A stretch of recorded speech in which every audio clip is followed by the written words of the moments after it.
Baik, kita lanjutkan ya. 59. Babun nahyi an antung syadad dhallah fil masjid. Bab larangan diumumkan pencarian barang hilang di dalam masjid. Kalau mengumumkan ada barang hilang itu beda lagi. Ini mengumumkan pencarian barang hilang. Yaitu seorang maju ke depan kemudian mengatakan, saya kehilangan jam, siapa yang tahu silahkan datang mengembalikan ke saya. Itu yang dilarang. 254 an Abi Hurairah radhiyallahu anhu qala qala Rasulullah sallallahu alaihi wasallam man sami'a rajulan yangshudu dallatan fil masjid falyaqul la raddaha Allahu alaik fa innal masajid lam tubna li hadza. Ada orang mencari barang yang hilang di masjid milik dia, maka hendaklah kita doakan semoga Allah tidak mengembalikan kepada engkau. Kata-kata yang syudu berbeda dengan yung shidu ya. Kalau mencari itu yang syudu. Kalau mengumumkan ada barang yang hilang itu yung shidu. Di situ yang syudu apa yung shidu? Yang syudu nih. Nah, maka yang syudu ini kan mencari, bukan mengumumkan. Kalau mengumumkan angsyada yung shidu. Jadi beda apa istilahnya? Beda wazan, beda makna ya. 60. Babun nahyi an tuttakhadhal quburu masajid. Larangan dijadikan kuburan sebagai masjid. Fadhal dibaca. 255. An Aisyah wa Abdullah bin Abbas radhiyallahu anhuma qala lama nuzila fi Rasulillah sallallahu alaihi wasallam rafiqa yatarafu khamisatan lahu ala wajhihi fa idza tamma kashafaha an wajhihi faqala wa huwa kadzalika la'natullahi 'alal yahudi wan nasara ittakhadhu qubura anbiya'ihim masajida yuhadziru misla ma sana. Ya, jadi larangan kuburan dijadikan masjid.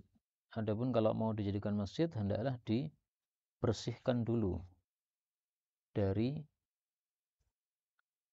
jenazah-jenazah atau tulang-tulangnya jenazah yang ada. Sebagaimana dilakukan oleh Rasul sallallahu alaihi wasallam pada Masjid Nabawi. Karena Masjid Nabawi asalnya tanah pekuburan dan luasnya ternyata 900 meter. Masjid Nabawi asalnya itu. Nah, setelah itu kemudian diperluas lagi di masa Sayyidina Umar. Kemudian di masa juga di masa Khulafa sampai terjadi sekarang ini. Nah, adapun rumah atau kuburan Rasul sallallahu alaihi wasallam itu sebenarnya tidak berada di dalam masjid karena sudah terbentengi berkali-kali benteng. Kamar beliau kecil, kemudian oleh Sayyidina Umar bin Abdul Aziz sudah ditutupi dengan kotak segi 5. Kenapa dibuat segi 5 begitu? Segi 5 atau segi 3. Nah, itu supaya tidak bisa dijadikan sebagai tempat sholat orang menghadap ke kubur Nabi SAW. Nah, setelah itu di masa khilafah siapa, saya tidak ingat, itu ada orang-orang yang masih melanggar syar'i dari sisi mengelus-elus tembok Nabi SAW dan sebagainya, tembok kuburan Nabi. Nah, akhirnya dikasih tutup yang lebih besar lagi seperti yang kita lihat sekarang itu. Maka itu sudah ada tembok di atas tembok. Karena itu area kuburan Nabi ini sudah bertahun-tahun sejak beliau wafat dulu itu sampai hari ini belum ada yang masuk ke dalamnya. Kalau ada orang atau pemerintahan yang masuk ke situ itu cuma di luar tembok yang Sayyidina Umar bin Abdul Aziz tadi. Sehingga tidak sama sekali tidak menyentuh tanah kuburan Nabi sallallahu alaihi wasallam. Udah berapa tahun ya, beratus-ratus tahun lamanya. Adapun sejarah bahwasanya ada orang yang ingin menggali kuburan Nabi sallallahu alaihi wasallam kemudian akan membawa jasad Nabi ke negara mereka, mereka adalah orang-orang Nasrani, itu adalah sejarah yang tidak benar sanadnya. Itu pembawa riwayatnya adalah Al-Mutairi atau siapa itu ya. Nah, sumbernya cuma satu itu dalam kitabnya At-Ta'rif. Sementara perawinya sendiri ketika meriwayatkan cerita itu dia mengatakan ini cerita dari bapak saya, dari orang yang menceritakan kepada dia, enggak jelas. Sementara sumber dari cerita tadi itu adalah orang-orang yang semasa dengan dengan Imam Zahabi dan ahli-ahli sejarah besar yang lainnya. Nah, ahli-ahli sejarah besar itu Imam Zahabi dan lain-lainnya ketika membahas masalah itu tidak pernah menceritakan adanya kejadian tadi, menunjukkan bahwa cerita itu tidak ada sumbernya sama sekali kecuali dari satu jalur tadi yang tidak jelas. Maka itu tidak benar. Ceritanya kan khalifah bermimpi ya, didatangi Nabi mengatakan, selamatkanlah saya dari dua orang itu. Dan itu berulang-ulang mimpinya, sehingga dia minta fatwa kepada para ulama, ini apa tafsir mimpinya. Nah, akhirnya dia bagi-bagi sedekah kepada orang-orang Madinah. Ternyata ada dua orang yang tidak mau menerima sedekah. Kami sudah tercukupi, kami tidak perlu sedekah. Nah, malah ini bagi khalifah mencurigakan. Ternyata setelah diteliti dia akan menggali kubur Nabi tadi. Itu cerita yang la yasihhu sanadan. 255. Wa ana Aisyata sudah ya, 61. Babun nahyi an bina'il masajid 'alal kubur, larangan membangun masjid di atas kubur. Monggo baca. An Aisyata anna Ummi Habibata wa Ummu Salamata radhiyallahu anhunna dzakarna kanisatan ra'ainaha bil habasati fiha tasawiru li Rasulillah sallallahu alaihi wasallam. Faqala Rasulullah sallallahu alaihi wasallam, inna ulaika idza kana fihim rajulu as-salihu famata banau ala qabrihi masjidan wa sawwaru fihi tilka suwara ulaika syirarul khalqi indallahi azza wa jalla yaumil qiyamah. Dan ini ternyata terjadi pada masa sekarang. Saya pernah datang ke Madura, itu ada kuburan Kiai Khalil Bangkalan. Nah, setelah kuburan itu banyak sekali yang menziarahinya, akhirnya dibangun masjid pada kuburan tadi. Ini soft pertama menghadap ke arah kuburan itu. Sehingga kuburannya ini di utaranya mihrab. Otomatis orang-orang yang soft pertama menghadap ke arah kuburan dan tidak ada penghalang tembok. Maka saya sholat di soft pertama utara itu bisa melihat langsung dengan mata kepala kepada kuburan tadi karena dia tempatnya pas di utaranya mihrab. A'udzubillahi min syarri dzalik. Saya enggak paham kenapa kok mereka melakukan hal itu padahal hadisnya sangat-sangat jelas seperti ini. 62 babun ju'ilat liyal ardu masjidan wa tahuran. Dijadikan bagi saya bumi itu, tanah itu sebagai masjid dan tempat sujud dan alat bersuci yaitu tayamum. Fadhal. An Abi Hurairah radhiyallahu anhu anna Rasulullah sallallahu alaihi wasallam qala udiltu 'alal anbiya'i bisittin u'titu jawami al-kalim wa nusirtu birru'bi wa uhillat liyal ghanaimu wa ju'ilat liyal ardu tahuran wa masjidan wa ursiltu ilal khalqi kafatan wa khutima biyan nabiyyun. Ya, jadi ini khususiyah bagi Rasulullah sallallahu alaihi wasallam. Kalau zaman dulu orang-orang salat harus di tempat ibadah mereka. Kalau kita boleh di semua tempat sembarang di atas muka bumi ini, yang penting tempatnya tidak najis. Kemudian boleh kita tayamum, zaman dulu tidak ada tayamum sama sekali. Dan khosais Nabi Shallallahu Alaihi Wasallam itu bisa dibagi tiga. Pertama, khususiyah yang berupa keistimewaan. Yang kedua, khususiyah yang berupa perintah-perintah. Yang ketiga, khususiyah yang berupa larangan-larangan. Misalnya Rasulullah dilarang wala tamnun tastakthir, itu haram bagi beliau. Untuk selain beliau makruh. Misalnya beliau diperintahkan sholat tahajud, nah itu wajib bagi beliau, sementara yang lainnya sunnah. Nafilatal lak, ya, tambahan kewajiban untuk Rasul Shallallahu Alaihi Wasallam. Bagi yang berpendapat seperti itu ya, ada khilaf. Dan itu bisa dibaca dalam karya Imam Suyuti, judulnya Al-Khasaisul Kubra. Tapi kitabnya tebal. Nah, kalau yang pengen lebih ringan, kitab namanya apa itu Al-Labib gitu ya. Itu lebih ringkas. Tampaknya itu ringkasan dari Al-Khasaisul Kubra. Nah, suatu saat insya Allah bagus untuk kita baca, baik itu pada bulan Ramadan atau pada masa Rabiul Awal yang biasanya orang-orang membaca biografi Rasul sallallahu alaihi wasallam. 63 bab qadri ma yasturul musalli, bab kadar satrah bagi orang yang salat. Jadi tingginya seberapa? Fadhal.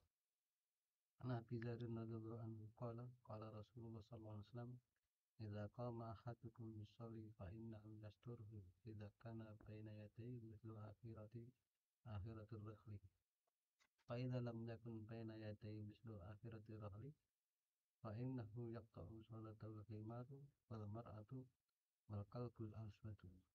Qultu ya Aba Dzar ma balul qalbil aswadi minal qalbil ahmari minal qalbil asfari qala ya ibnu akhi sa'altu Rasulullah sallallahu alaihi wasallam kama sa'altani faqala al qalbul aswadu syaitanu. Ada 3 pembahasan di sini. Pertama, tinggi sutroh itu adalah semisal bagian belakang dari pelana. Karena di pelana itu bagian belakangnya ada kayu untuk sendenan orang yang naik kendaraan, naik onta. Nah, tingginya itu sekitar 1 jengkal atau separuh hasta, ya, atau 2/3 hasta. Tetapi ini adalah syarat yang tidak wajib, tetapi hanyalah afdaliyah. Dengan dalil hadithul khat, yaitu hadis yang menunjukkan bahwa 1 garis pun sudah cukup sebagai sutroh. Ya, saya tadi mengatakan satroh, salah ya, sutroh. Hadithul khat itu disebutkan dalam Bulughul Maram bahwa hadisnya tidak muttarib tetapi hasan. Ya, beliau menyalahkan gurunya yang berpendapat bahwa hadisnya muttarib. Tapi beliau tidak mengatakan guru saya salah, tidak gitu ya. Beliau hanya mengatakan orang yang mengatakan itu salah, itu waham. Yang kedua yang dimaksud yaqta'us shalah, salatnya terputus ketika dilewati oleh keledai, wanita dan anjing hitam, itu maksudnya memutus kesempurnaan salat. Sehingga pahalanya jadi berkurang. Karena itu khusyuknya berkurang. Nah, khusyuk itu akan mempengaruhi pahala salat. Semakin banyak khusyuknya, semakin besar pahalanya. Dengan hadis yang diriwayatkan dalam kitab Sunan itu ya. Wa ma kutiba lahu illa usyruha, yang dicatat hanya 1/10 dari salatnya atau setengahnya, itu karena khusyuknya. Yang ketiga, al-mar'ah di sini maksudnya adalah al-mar'atul haid, wanita yang sudah balik. Sehingga kalau masih anak-anak, maka tidak termasuk di sini. 64 babud dunuwi minas sutrah, bab mendekat kepada sutrah. Mendekatnya itu disebutkan di sini perkiraannya. Fadhal. An Sa'id bin Isa bin As-Sa'id radhiyallahu anhu qala kana baina musalla Rasulillah sallallahu alaihi wasallam wa bainal jidari mamarus syafi. Antara musalla Nabi sampai tembok itu adalah bisa dilewati oleh kambing. Yang dimaksud musalla di sini adalah tempat sujud. Jadi ketika Nabi sujud, nah maka dari kepala sampai tembok itu masih ada jeda.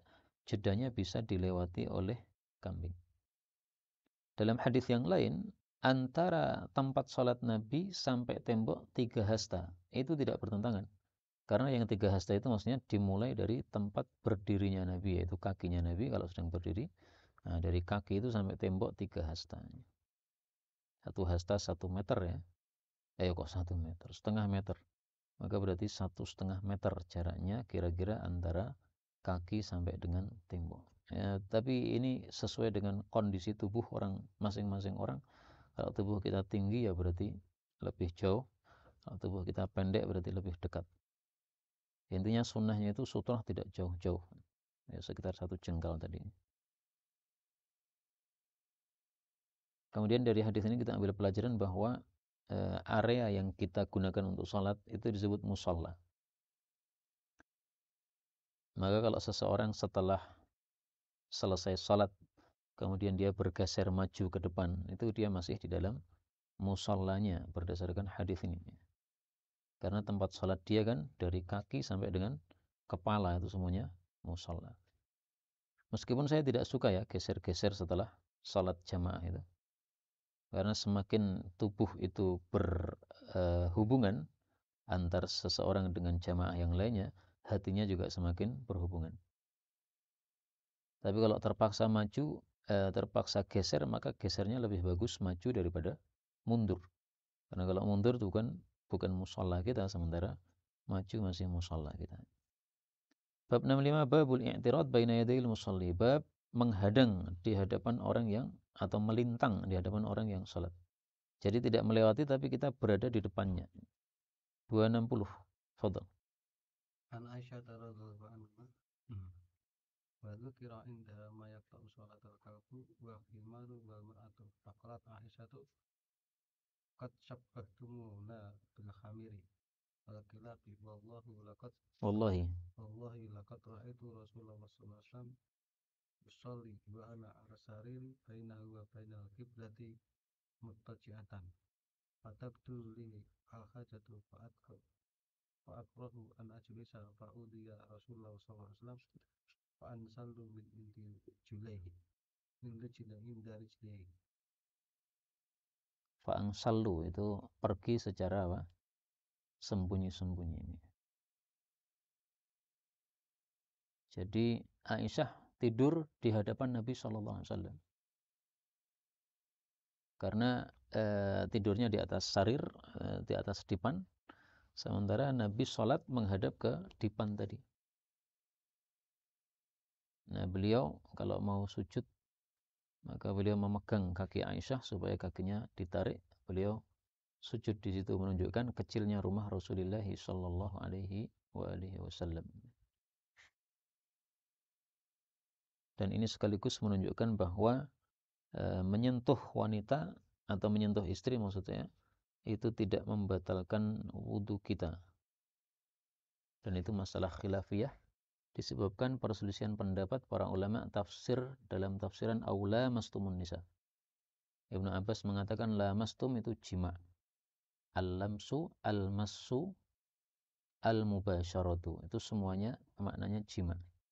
Hanya Allah itu karena Maha Karim ya, maka Allah itu membuat bahasa-bahasa kinayah yang tidak vulgar. Adapun menurut Ibnu Mas'ud dan Ibnu Umar bahwasanya al-mulamasah itu madunal jima. Sehingga sentuhan kepada istri membatalkan wudu. Mencium, ya, jas, menyentuh itu membatalkan wudu. Dalam hal ini insya Allah lebih bagus pendapat Ibnu Abbas, karena Ibnu Abbas didoakan oleh Nabi SAW, Allahumma faqihhu fiddin wa alimhu ta'wil. Ini berkaitan dengan ta'wilan dari kata-kata lamastumun nisa tadi. Maka menyentuh istri tidak membatalkan wudu dengan tafsir Ibnu Abbas tadi dan juga dengan hadis ini. Dan juga satu lagi ada hadis yang disahihkan oleh sebagian ulama, meskipun saya jujur didhaifkan oleh yang lain, yaitu hadis bahwa Nabi SAW yuqabbilu ba'da nisaihi.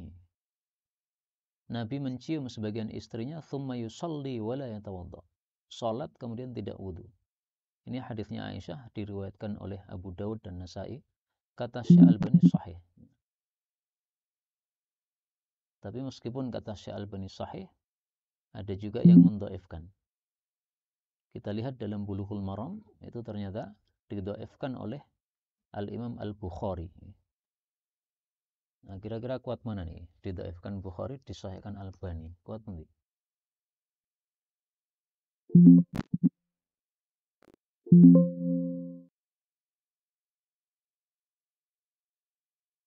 Mau menguatkan Imam Bukhari Ya wajar ya, karena Imam Bukhari lebih dahsyat, lebih ahli daripada Syalbani. Tapi kata Ibnu Hajar, ruwiya anha min asyrah aujuh. Ada 10 jalur sanatnya itu. Nah, kan kuat ini, saling menguatkan. Nah, maka pendapat Syekh Albani yang mensahihkan itu ya jangan dianggap sepele ya. Meskipun Imam Bukhari mendhaifkan, oke, tapi kan Imam Bukhari juga tidak maksum, alias berbeda pendapat dengan Imam Bukhari ya nggak ada masalah. Nah, maka dalam hal ini memang harus diakui adanya khilaf di antara para ulama tentang derajat hadis tersebut. Ya, maka ringkasnya menyentuh istri itu ada 3 pendapat. Pertama, tidak batal wudunya. Kedua, batal wudunya. Ketiga, kalau menyentuhnya dengan syahwat maka batal. Kalau tidak dengan syahwat maka tidak batal. Dan itulah pendapat Imam Malik rahimahullahu ta'ala. Wallahu a'lam bishawab. Inilah yang dapat kita bahas. InsyaAllah lanjutannya pada waktu yang lain.